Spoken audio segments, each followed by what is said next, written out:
Hello दोस्तों, Hindi ghost stories में आप सभी का स्वागत है।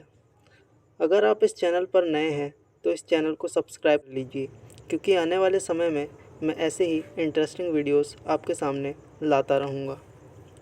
तो चलिए बढ़ते हैं कहानी की तरफ। ये कहानी मुझे मेरी माँ ने सुनाई थी। मेरी माँ एक छोटे से शहर से संबंध रखती हैं और ऐसा माना जाता है कि उस गांव में कुछ बुरी शक्तियां भी वास करती थी।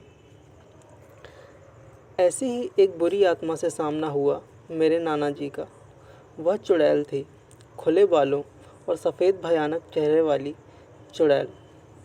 ठंड का समय था, शहर में घना कोहरा छाया हुआ था। मेरे नाना जी एक बड़े अधिकारी थे।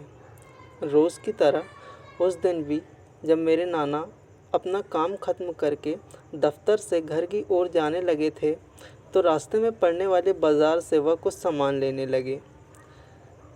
उनकी बाकी साथी उनके आगे चले गए थे, यानी मेरे नाना जी पीछे छूट गए थे। सामान लेते लेते उन्हें टाइम का पता ही नहीं चला और जब नाना जी ने अपनी घड़ी देखी तो टाइम देखकर उन्हें लगा कि आज घर पहुंचने में बहुत ही देरी हो जाएगी। उन्होंने सोचा कि जंगल के रास्ते अगर जाऊं तो शायद जल्दी पहुंच जाऊंगा, इसलिए उन्होंने जंगल की ओर गाड़ी घुमा ली।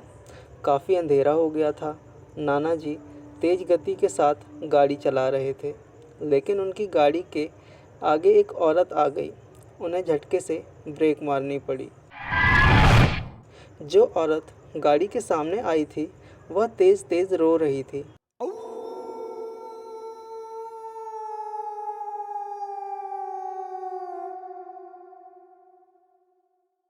नाना जी को लगा कि वह ज़रूर किसी मज़दूर की पत्नी होगी जो रास्ता भटक गई है। रास्ता सुनसान था, इसलिए उन्होंने सोचा कि इस महिला की मदद तो कर देनी ही चाहिए। उन्होंने उस औरत से पूछा कि वह यहाँ अकेले कर क्या रही है। उसने कोई जवाब नहीं दिया और ज़ोर ज़ोर से रोने लगी। ऐसा लग रहा था मानो सारा जंगल उसकी आवाज़ से गूंज रहा हो। नाना जी ने पूछा कि उसका घर कहाँ है, तो इस बार भी उसने कुछ न कहा। नाना जी ने उसे बोला कि तुम मेरे साथ मेरे घर चलो, सुबह तुम्हें तुम्हारे घर छोड़ दूँगा। वह नाना जी के साथ चलने के लिए तैयार हो गई और गाड़ी के पीछे वाली सीट पर बैठ गई। रीति रिवाज के कारण उसने अपने सिर पर घूंघट डाल रखा था, जिसकी वजह से उसका चेहरा छिपा हुआ था।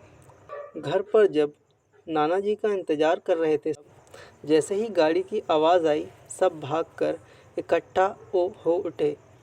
जब उन्हें उस महिला के बारे में पूछा गया तो नाना जी ने सारी कहानी बताई। नाना जी ने कहा आज खाना यही बना देगी, लेकिन मेरी माँ, उनको तो लग रहा था कि यह कोई चोर है जो घर का सामान चुरा कर भाग जाएगी। माँ ने उसे रसोई में जाकर खाना बनाने को कहा। वह बिना कोई जवाब दिए वहाँ चली गई। रास्ते में से अजीब अजीब सी आवाज़ आने लगी। माँ ने उसे रसोई में जाकर खाना बनाने को कहा। वह बिना कोई जवाब दिए वहाँ से चली गई रसोई की तरफ, लेकिन रसोई में से अजीब अजीब सी आवाज़ें आने लगी।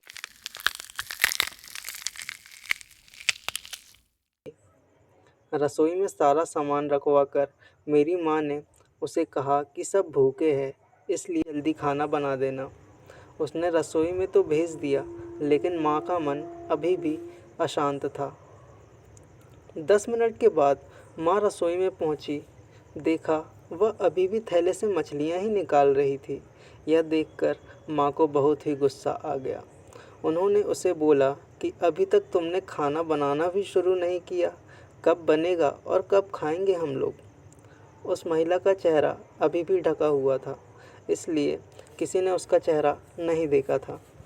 माँ उसका चेहरा देखने की बहुत कोशिश करती, लेकिन उन्हें उसकी झलक भी नहीं दिखाई देती। माँ ने कहा कोई ज़रूरत हो तो बुला लेना, लेकिन फिर भी वह कुछ नहीं बोली, शांत ही रही। अब तक घर वालों में से किसी ने भी उसकी आवाज़ भी नहीं सुनी थी। उन्हें लगा कि शायद अनजान लोगों से डरी होगी। माँ रसोई से चली गई, लेकिन जब 10 मिनट बाद माँ फिर से वापस गई तो रसोई का दृश्य देखकर माँ डर गई। उनके पैरों से जैसे ज़मीन ही खिसक गई हो। उनके गले से आवाज़ ही नहीं निकल रही थी। उन्होंने देखा कि वह औरत रसोई के स्लैब में बैठकर कच्ची मछलियाँ खा रही है। सारी रसोई में हड्डियाँ और मांस के टुकड़े बिखरे पड़े हैं।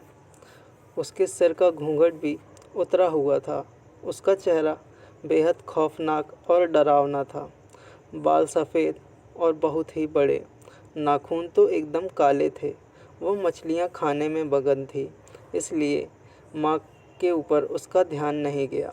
माँ भी चिल्लाई नहीं कि कहीं वह औरत ज़्यादा खतरनाक ना हो जाए। माँ ने एक थाल उठाया। वह चूल्हे में से जलता हुआ कोयला उठाकर उसकी तरफ दौड़ी। कोयला उस चुड़ैल पर फेंक दिया।